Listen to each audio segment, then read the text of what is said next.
Good morning, everyone. Thank you for joining us today. My name is Brian Hillard from Sustainable Energy Fund. Forgive me if I cut out here and there. I'm not used to doing this with a microphone. I'll do my best. But my name is Brian Hillard from Sustainable Energy Fund.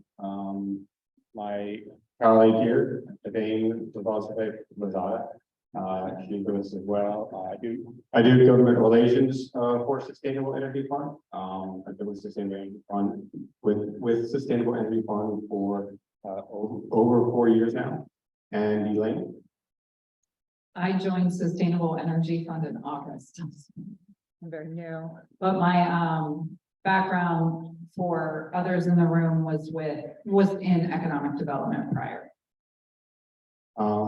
Yeah, I've been with them for 4 years. I was previously their technical specialist. I did a lot of data, over a lot of the numbers and stuff like that. Did some energy auditing, and I've since transitioned over to government relations.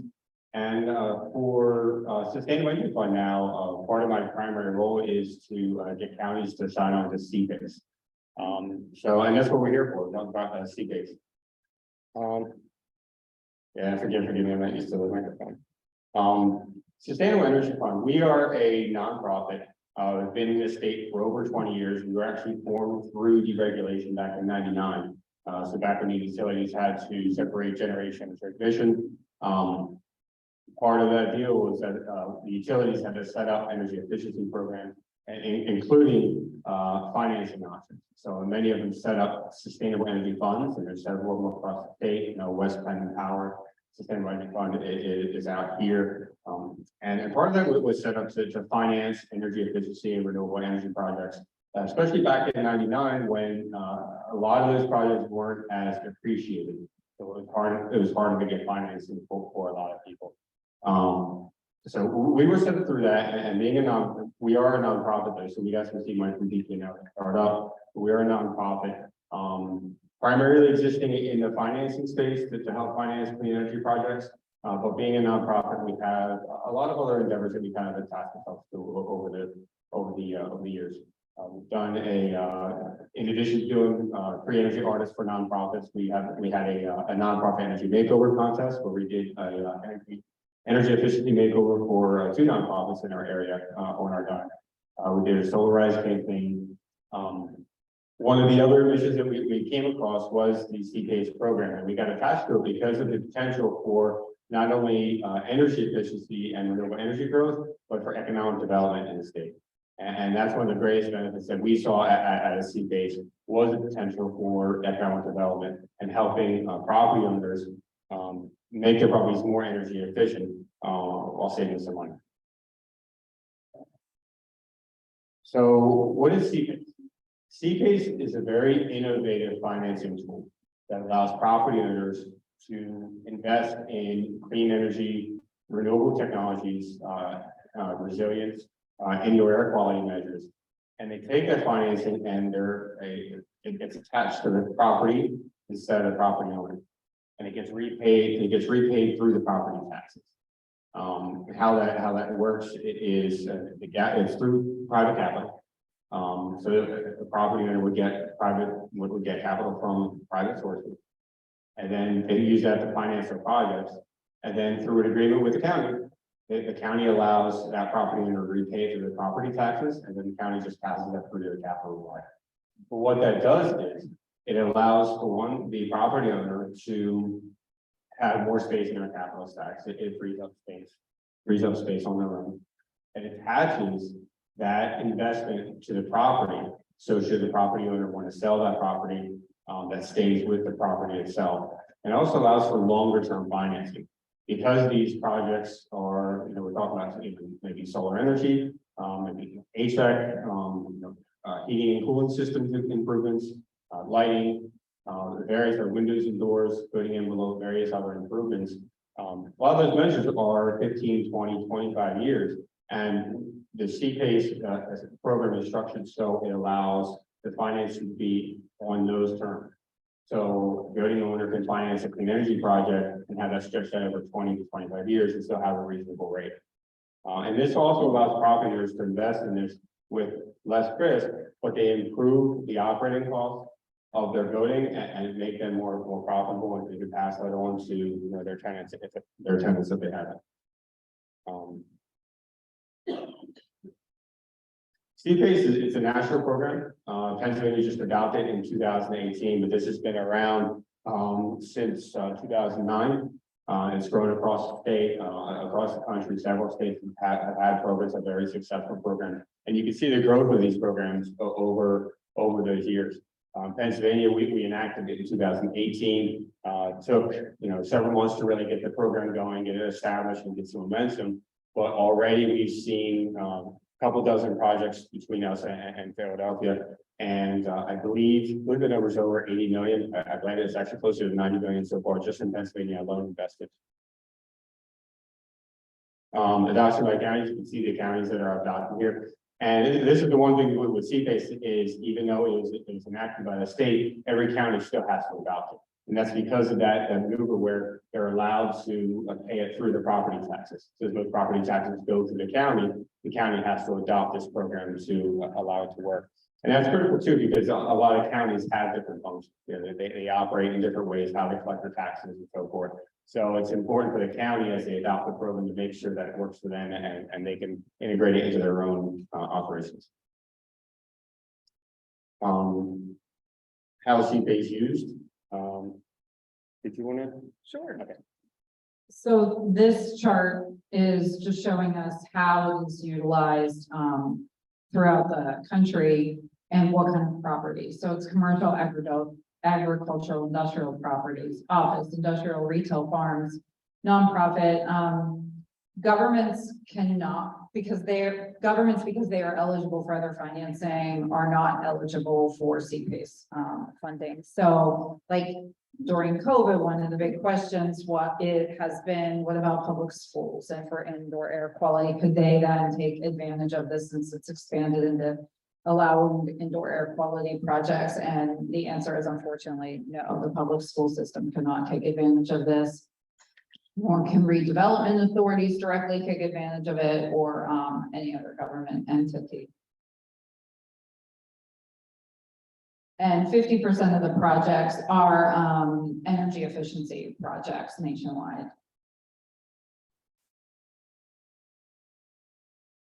Benefits to the county with this CPACE lending structure, it allows for more projects to go through, which allows for more local investment, job creation in clean energy equipment and building systems, healthier environment, and modernizes the building stock. As we're all well aware, throughout Pennsylvania, the building stock is considerably older, and this gives helps commercial property owners be able to upgrade their systems to more modern, greener systems, and ultimately then increases the property value for everybody. Why would we choose CPACE?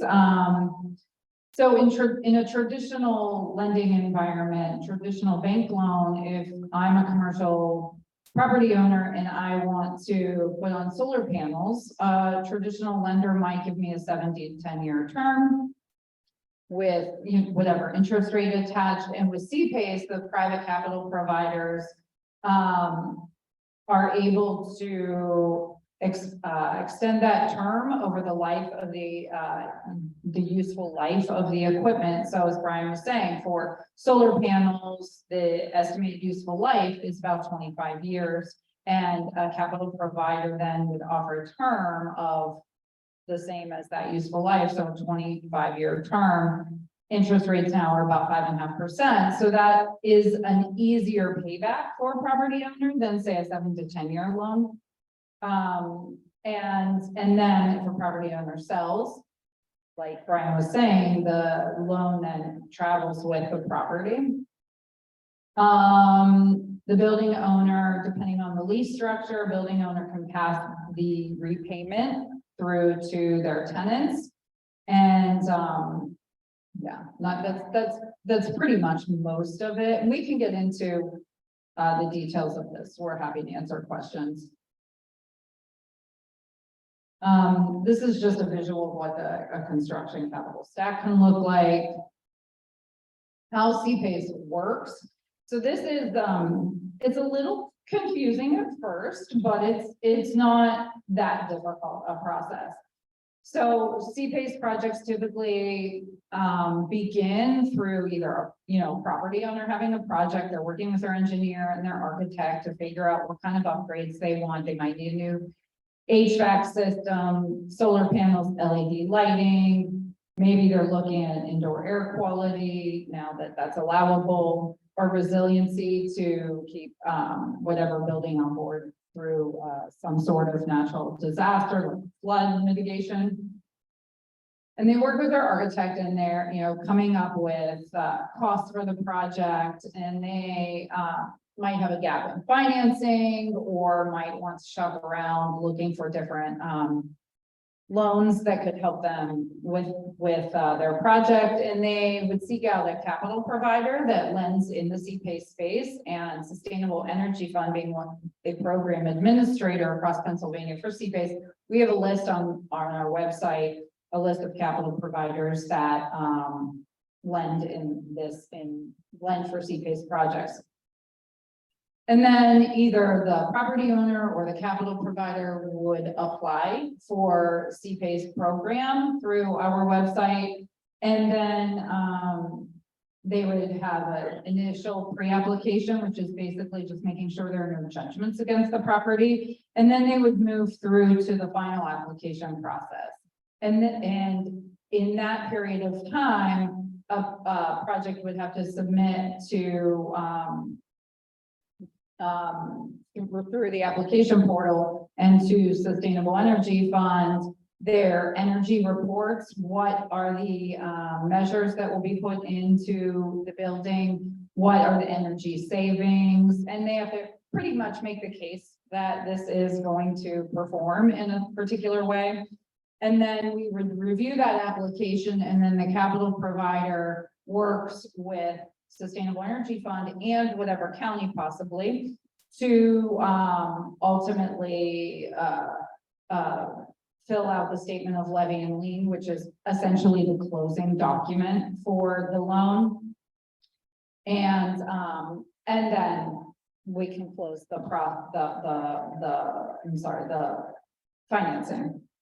Now, the role of the county, and this gets a little confusing as we have found in speaking about this, the role of the county is there's no money being spent by the county. The county is not a lender.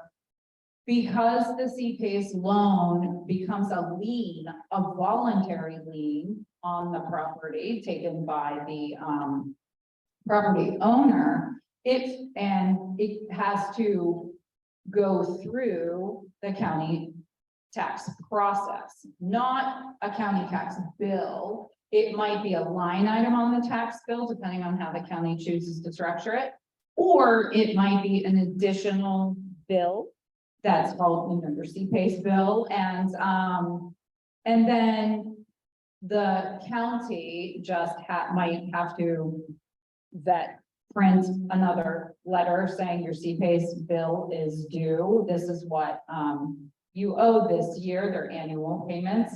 And then that gets sent out to the property owner. The property owner pays their taxes and pays their CPACE bill to the county. And then the county sends that over to a paying agent. And that paying agent then will give the fees where they need to go, the payment to the capital provider.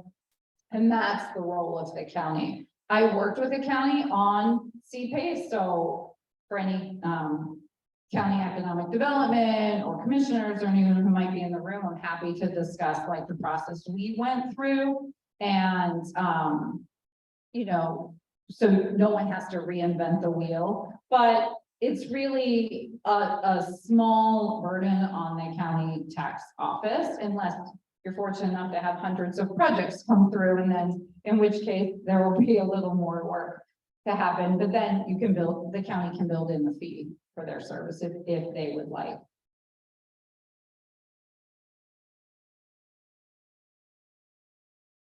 Do you want to talk about this Yeah, and so we just looked at the screen for eligible routes, and I think I did want to, I thought of this before. One thing I did want to note that, we do have that pre-application and then a final application stage to it. But, some part of it, there's a little gray area in there where at times where, we'll get some documents submitted in from the capital provider or maybe from the property owner. And sometimes too, part of that is the financial stuff, or part of it's the technical stuff. And even the, what was it, like the ECM survey, the energy conservation measure survey, or the renewable feasibility study and so forth. These technical reports, we even work with the property owners and the capital providers when they submit these to make sure that everything's kind of square. I think sometimes the technical portion could be something that gets held up, just to make sure that the energy savings are there, make sure all the proper information is there. We do have I would say probably one of the most extensive set of guidelines in the country as far as the C-based program, outlining everything they need, including what they need for the energy savings. So we want to see that, what their baseline is and what their expected usage is, as well as what they expected to save and the cost that they're saving too. So we can see that what when they're submitting to this program, that they actually aim to achieve the energy savings they want to. Sorry, I'm hoping to talk when you're enough. But yeah, when they do submit the ECM survey, there's certain things that are eligible for this. So energy efficiency, so we're talking about HVAC systems, lighting is usually a big one, even though now most buildings are using LED anyway. They can use LEDs for C-base, windows, doors, building envelope, renewable energy. Obviously, solar is a big one, but all the renewable systems are eligible as well. Water conservation measures are in there. So if a building wants to reduce their water consumption, they can install like low flow or just waterless urinal, low flow, faucets, all the toilets. Indoor air quality is a measure that was just added with the new updates for the rest of the C-base. Just this year, this was updated to add the air quality as well as resiliency. So the building wants to increase its ventilation system, maybe putting in a system that can handle MERV 13 filters, so it combines with COVID or whatever. They can do that, but there's also energy recovery ventilation systems out there that can actually capture 70% of the energy that might be lost otherwise, so they can still retain energy efficiency while improving the air quality. The resilience, especially what we've seen lately with a lot of these storms, we see a lot of water coming through. There have been several properties that have had issues with these rain events. It's not just places like Florida and hurricane-prone areas that have their issues.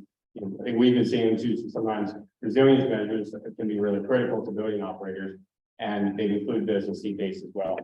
I also want to note that ancillary costs and soft costs can also be included. So project development and project costs, engineering costs to develop these systems and so forth, they can be rolled into C-base. Soft costs as well. So let's say you want to put a solar system on your roof, for your business or industrial complex, but you find that the roof isn't structurally sound to support that solar system. You can use C-base to replace that roof as well. We've already seen one of these projects come through utilizing C-base to replace part of the roof as well as the solar, putting the solar on that roof. Indoor air quality, like I mentioned, is now included in C-base as well. We included this just because it's brand new, so we wanted to make sure that the language is there. But yeah, indoor air quality obviously has become a hot topic with COVID and everything else. And so it's really important that not only that this is included for C-base, but those options are out there for energy savings as well. I know we actually have a part of our mission. Our office is actually a net zero energy office building. We have 149 kilowatt solar array up top. We also have energy recovery ventilators throughout the building that capture 70% of the energy before it leaves the building. And we see resiliency as well. The definition is there for any kind of system or equipment that might reduce the impact of these rainfall events or other natural events to buildings. This is one of the projects that was the earliest projects that we've seen come through. I think it's technically this is the second project that we saw come through our office. This is the Commodore. This is in Northampton County. I put it in there because it's in my backyard and I was familiar with it. Actually, time to time I get to drive by and see the progress. And this is one of the projects I love because this is sort of corner of Easton. It was right on the border with New Jersey, so it's actually almost like a gateway to the state from that little area. And it was it was light, it was just underdeveloped, they had like retail spaces on the bottom, but nothing really up top, it was just underutilized. And it was a sore spot that really needed something. And we had a property developer come through and say, I'd love to do something with a project, and a local guy who likes to redevelop areas throughout the area. So he came through and he said, I want to develop this area. And this was a great project. It was a retail space on the bottom. It was office space and residential space mixed in. The office space was the second and third floors, and the residential was on the I think it's the following two floors still. I'm trying to remember how it was set up. And that was a little interesting because at the time, and this just goes through residential C cases, not in Pennsylvania, but multifamilies now included. So apartment buildings for 5 units and more can utilize C case as well. But at the time, it was not eligible for C case. So what he had to do was create 2 separate parcels for that building, 1 parcel for the residential component, 1 parcel for all the other commercial components. And he was able to roll the commercial stuff into that project. But even with not all the building into utilizing C-base, he was able to save 132,000 kilowatt hours a year, over $27,000 in energy savings per year. And those savings are really significant, and they add up. And it ends up being a more efficient building, less operating costs, and a healthier building as well. One of the other projects, So this project is in our backyard in Allegheny County. If you're familiar with Station Square, this project will be across the road that leads onto the Smithfield Street Bridge. So across that road was a large parking lot that also had a couple of nightclubs on it for several years. Now there is a glass house development, and a distillery will be there. Big Spring Spirits is out of Center County in Bellefonte, right outside of State College. And they are building a distillery on that next to Station Square property. It's gonna have updated HVAC systems, LED lighting, building envelope, and that is, if you want more information, Brian can explain that, and elevator efficiency. This is a new construction and rehab. It's $5 million in C-PACE financing, so it's significant. And Twain Financial Partners was the private capital provider for that. They have significant energy savings, and we're all looking forward to this project. It's very visible from a variety of places next to what was once a very touristy spot, and in so many ways is still a destination. And also bridges. It is in the entryway to Southside, which is a popular nighttime destination, and then it can be seen from downtown. Actually, that's a good point too, that this one utilized C-base for the elevator motors as well. In the guidelines, they spell out a number of the energy efficiency measures that are available, but there's still a lot of leeway for other stuff too. As program administrator, especially with our experience in energy efficiency and our knowledge and technical knowledge of the technologies and equipment that's out there, we're able to look at projects and see, what those measures are, and if they're eligible, even if they're not explicitly listed in the guidelines. So a lot of like variable efficiency drives are available. You can utilize the C-base as well. We actually have a big project it's on our horizon, waiting for it. Big manufacturing project on more towards the center of the state that I think they're involved in food production, so they'll be trying to get a lot of water reclamation in their process as well. So there's a lot of other things that could be used for C-base too, as long as the water conservation and the energy efficiency is there, and they can be detailed through the ECM survey. This is one of the other projects. We don't have the final picture of it yet. This is one cascade in Lehigh County, which is kind of in our backyard again. This is the think it was the first solar project that we approved through CPACE through our office. And this is a pretty neat one too. This is actually a kosher food distributor. And they were looking at reducing their energy costs and using energy efficiency stuff beforehand. And now they're looking to use capture the rest of their energy that they use for solar. They're going to cover their entire facility with solar, as well as the field in front of that. They're going to put a big array up there too. So that's a neat project, and I can't wait to see that one develop. These were just, we had a couple other slides in here, this technical stuff. These just lay out some of the standards that we look at, when we look at the prescriptive measures. We do use technical references to make sure that they're gonna achieve the savings that they're supposed to achieve. We usually source Pennsylvania Technical Resource Manual, but New York has also a great technical resource manual too, as well as several other technical guidelines, Energy Star and so forth. And from when you're doing new construction, there's kind of two classes that we separate a lot of energy efficiency measures into, whether it being just a prescriptive retrofit, where we're just gonna come in, we'll just do HVAC and lighting, and that should be good.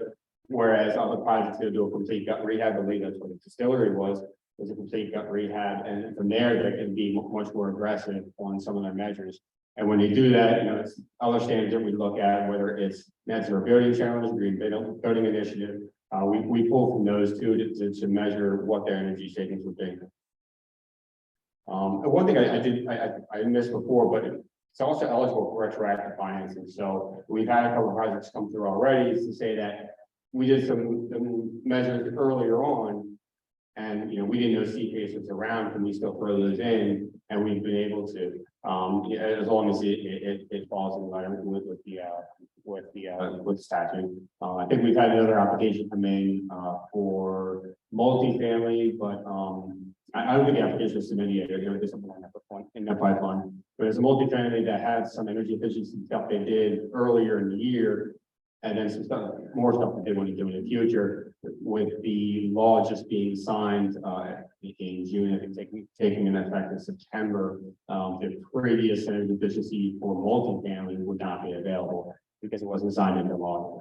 But other measures, if you have an industrial facility or maybe a nonprofit school or so forth, they might come to me and say, hey, we did some energy stuff last year, so we throw that in CPACE as well. That's perfectly fine. So yes, you can refinance a construction loan. Yeah.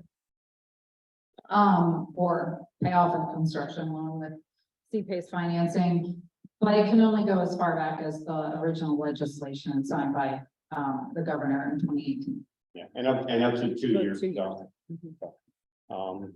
yeah, any questions? Oh, we should say actually the look back period of 2 years is 2 years if a county also enabled that legislation that far back. So it's 2 years or when the county also enabled their CPACE program. Yeah, and I think that's like kind of the biggest trick for us to sometimes getting these counties to sign on board. Like I said, the county and Elaine pointed out that there's not a whole lot of process for the county itself. This is largely a private economic program where private capital comes in, they finance the property owner to develop those things. The county taxes will pass through, and they're enabling it through that special resolution they would make to allow that to be paid through property taxes. But once the county sets up the program, which isn't too difficult, we work with them to make sure that it works for their county. And once they set up the program, it's really just that yearly notice that they would send out to collect that tax bill, and then we just forward it along. As program administrator, we have a system set up to, we'll send a county notice beforehand to give them a reminder that that tax bill has to go out, and then we'll work with them to get those payments back through. Yes, I can. Does this have to be adopted by ordinance at the county level? Resolution by county level. I believe that there's a slight distinction between ordinance and resolution. I think the resolution. Yeah. Yes. Yeah. Can you talk a little bit more about resilience and how projects have really addressed resilience? The others are fairly self-evident, But what is resilience? What is eligible resilience project? Actually, a really good question, because we have not seen a resilience project come through yet. Keep in mind, this was just adopted by the state, I think it was June they, enabled it, that they passed it, passed it into law. But it, it doesn't take effect till 90 days after, so it wasn't even until September that it was even eligible. And even then, most of the products that were like just sitting on the cusp right there, ready to go, were multifamily projects. There's a lot of multifamily potential out there. And a lot, so we're seeing several projects across the state that wanted to use that, but we haven't seen any resiliency yet. So I'm curious what projects are going to aim for to utilize that. It could be in flood mitigation. It could be generators for a medical facility to keep that their functions and processes online. Wind resistance as well, if a maybe particular property has certain wind resistance and storms coming through or whatnot, even doesn't have to be like a hurricane or anything like that. Just if they suffer from wind damage where they're at, they could also utilize that. Yes. You may have mentioned this, maybe I missed it. What is the turnaround time from pre-application funding or closeout? A good question. It varies a little bit. It varies a little bit, and it's largely dependent on how much the project developer has their stuff together, as well as the capital provider. There's a lot of financial information they have to pass through, because this is a significant financial transaction, I believe. Commodore was 3.5. I know the very first project we saw come through was Sora West down in Conshohocken, Montgomery County. That was a $10 million project. Most of these projects that we see per guidelines, the minimum project size would be 10,000. We haven't seen a project under 500,000 yet. I think the loose kind of line for capital providers is around 250,000 or so. And that's kind of reflective of capital providers. They're taking on that obligation and responsibility for 10, 15, 20, 30 years maybe, depending on the project. So they want to get a little bit more stake in it. But capital providers and property developers, they have to make sure that all the financial information is in line, that the technical stuff is set in line. Theoretically, we could see a turnaround within like maybe a month or so.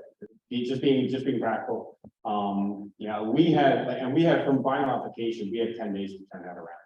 Once we receive a final application, we have 10 days to look over the information, make sure the technical aspects is correct, make sure that all the financial paperwork's in order and whatnot.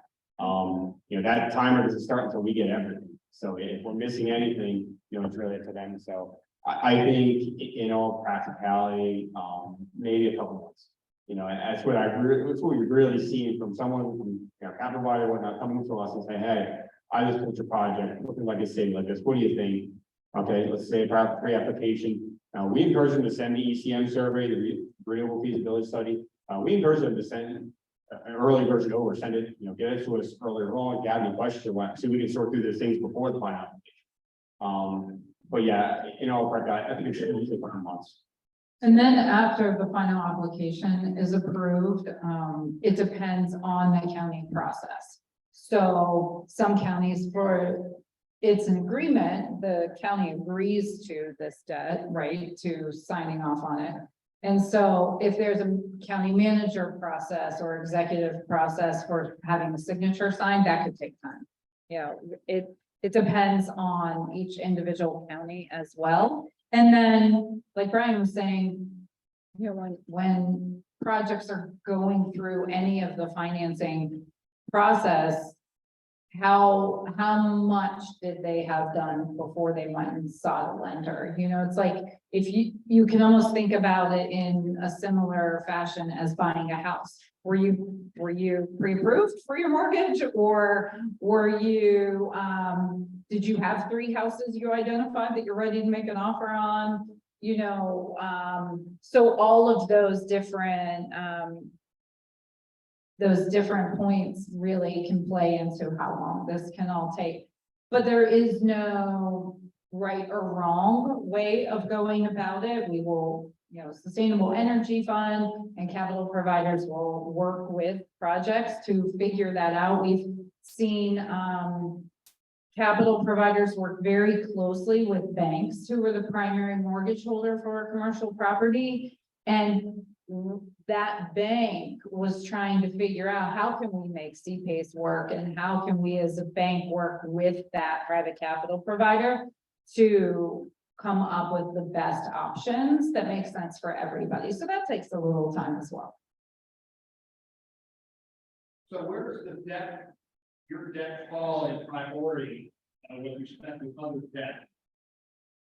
So it has to take a first position. So it's like property taxes that are ultimately the first position on the property. So the primary mortgage holder, so whatever bank might hold that mortgage, they have to be subordinate. So there is a point in the process where we need to seek lender consent. And I'll make a point too that, you know, should anything happen, there be any kinds of borrowing like that, so the property taxes are first, but then the CPACE assessment is right next to that, and then after that, the banks take, you know, subordinate.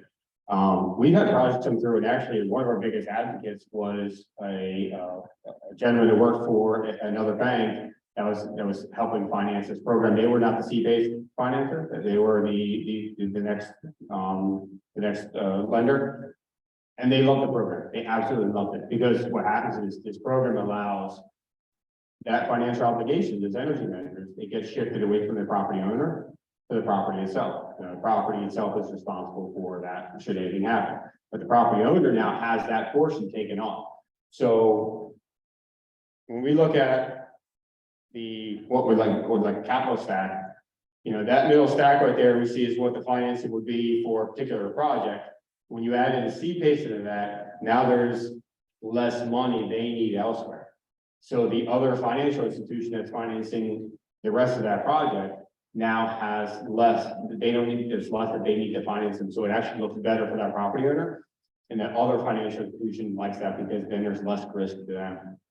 And we've seen the one project in particular I'm thinking about, they were really aggressive with their energy measures. I think the building envelope, they actually wanted to include the majority of the building envelope with that. They utilized an aerosol barrier. It's a pressurized, it's just like this fine visual stuff, but it's pressurized. It's an aerosol that gets pushed through all the other cracks in the building envelope to make it much tighter.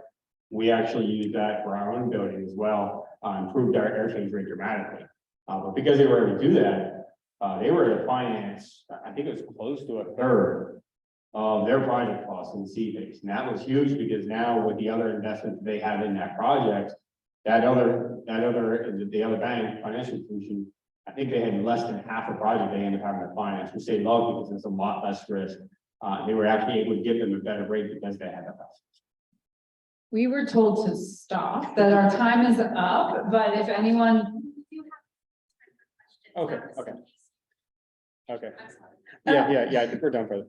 We're done. Are there any more questions? One thing, Yeah, I have a question, John. Sure. Thank you guys for coming. It sounds like this would be a really great opportunity for Indiana. But I had a question about, you said, I think I saw on the slide, it was a 20% minimum outcome. And you do inventory benchmarking at the beginning. Is that verified at the end? And are there any requirements such as like a specific Energy Star rating or a verification process at the end to make sure that you're meeting a certain level? Great question. Yes.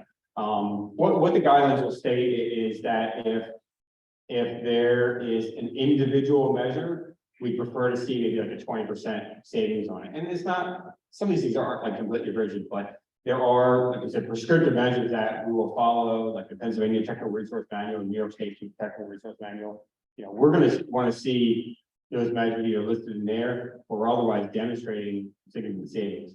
Now, if they do like a whole building retrofit, you know, they're doing like a gut rehab, or if they're doing a brand new construction project, it's more like 10%. Like if you're doing the whole thing, we like to see a 10% savings. But yeah, and there is verification of that afterwards. You know, so that when they submit the technical survey, you know, we're gonna want to see not just their engineering calculations, but even like the cut sheets of the things, the items that they're putting in, so I can compare them, or Brent's actually our technical resource person. You know, they can look over, you know, what the code is or what the baseline is. So if they're doing a retrofit, like if we were retrofitting this building, we would look at just the baseline, you know, what your energy uses the year before, and then you put this measure in what's going to be afterwards. If it's a new construction, then we're just going to go by code. So then by code, you know, what's your energy savings over code? So we're going to want to see that in the ECM survey. And then following that too, there's a verification afterwards. And there's 3 routes to that. They can either self-certify, they can go through like property, a portfolio manager, they can register for portfolio manager, and they can upload their energy usage for that. Or they can send over their bills to us and have us verify them. Or we can go through an independent audit, and they can have a licensed or certified auditor go through and make sure that, you know, that the equipment is actually achieving the savings that benefits. But yeah, we do a verification for that.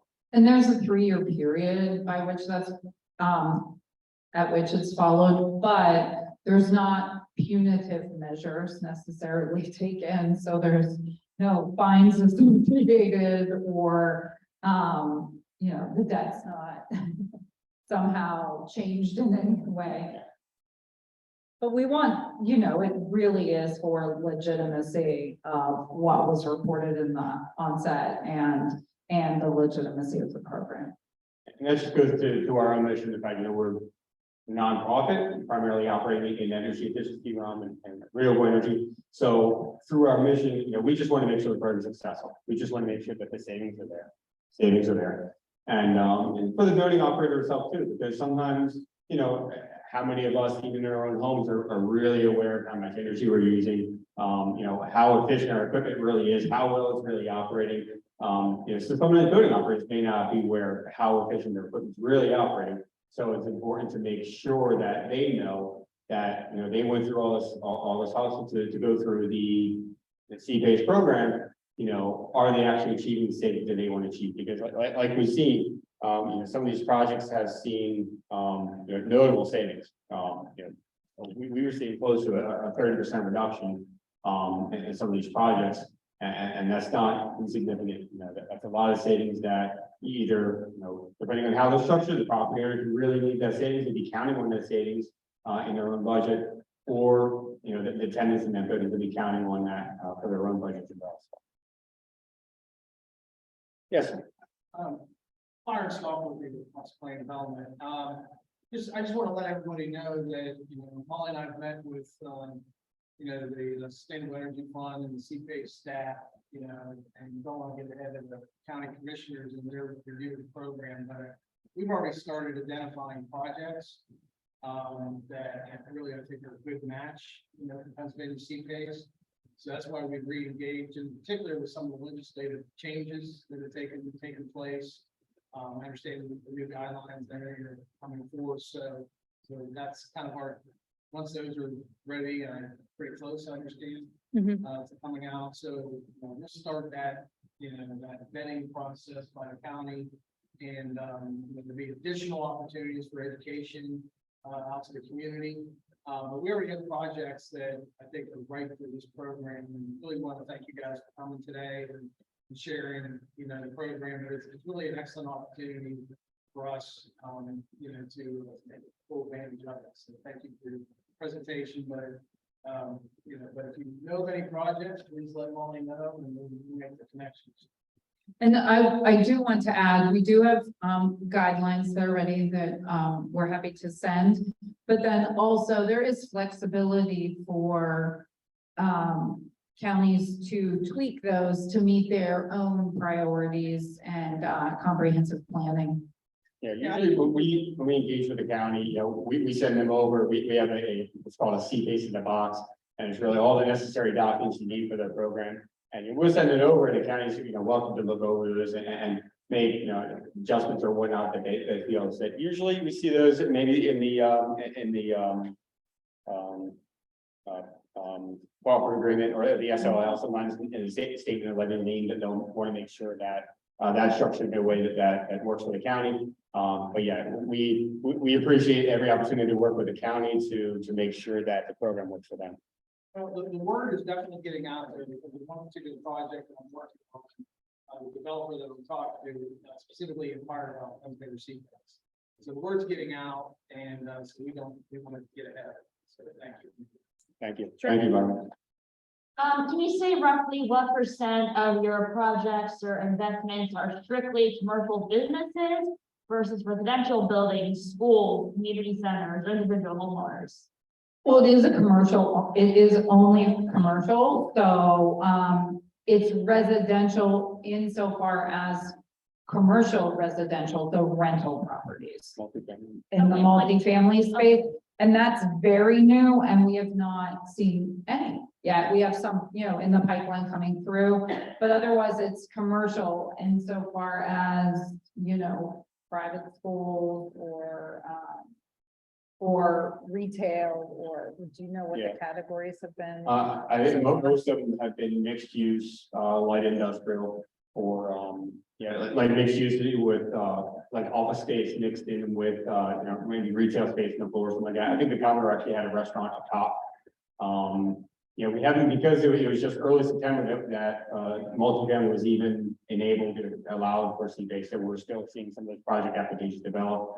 I know there was one particular school that was looking for it, but I think we're still showing a development phase for that. I actually don't think we have that in county enabled yet either, which is a hiccup. So sometimes it's, it's just making sure that the county understands their role in it and, what the benefits are to the community. But yeah, I think there's one potential school we've seen, hasn't come to fruition yet, but we're hopeful.